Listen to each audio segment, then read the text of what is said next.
السلام علیکم ورحمۃ اللہ وبرکاتہ۔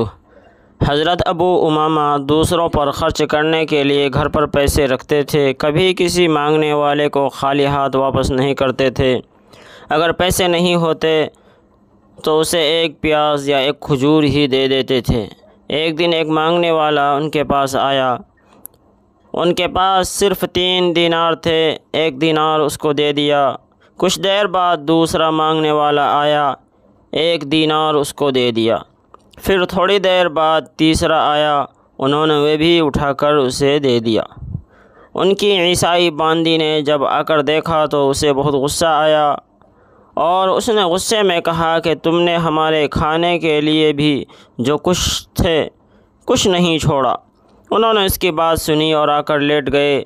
جب ظہر کی اذان ہوئی تو یہ اٹھے اور وضو کر کے مسجد چلے گئے۔ یہ روزے سے تھے، اس وجہ سے ان کی باندی کو ان پر ترس آ گیا اور غصہ اتر گیا۔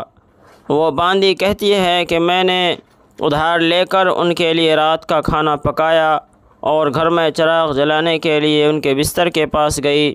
جب بستر اٹھایا تو اس کے نیچے سونے کے دینار رکھے ہوئے تھے۔ میں نے انہیں گنا تو وہ پورے 300 تھے۔ میں نے سوچا کہ اتنے دینار یہ اپنے پاس رکھے ہوئے تھے، اس لیے وہ دینار مانگنے والے کو دے دیا۔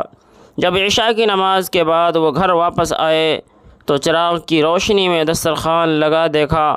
اسے دیکھ کر مسکرایا اور کہنے لگے، معلوم ہوتا ہے کہ اللہ کے یہاں سے آیا ہے۔ یہ سن کر میں کچھ نہ بولی، ان کو کھانا کھلایا۔ پھر کھانا کھانے کے بعد میں نے ان سے کہا، اللہ آپ پر رحم فرمائے، آپ اگر جاتے وقت ان دیناروں کے بارے میں مجھے بتا دیتے تو میں اس کو دیناروں کو اٹھا کر رکھ لیتی۔ حضرت ابو امامہ رضی اللہ عنہ نے پوچھا، کون سے دینار؟ میرے پاس تو کچھ نہیں تھا جسے میں چھوڑ کر جاتا، تو میں نے بستر اٹھا کر وہ دینار دکھائے۔ ان دیناروں کو دیکھ کر وہ خوش بھی ہوئے اور حیران بھی ہوئے۔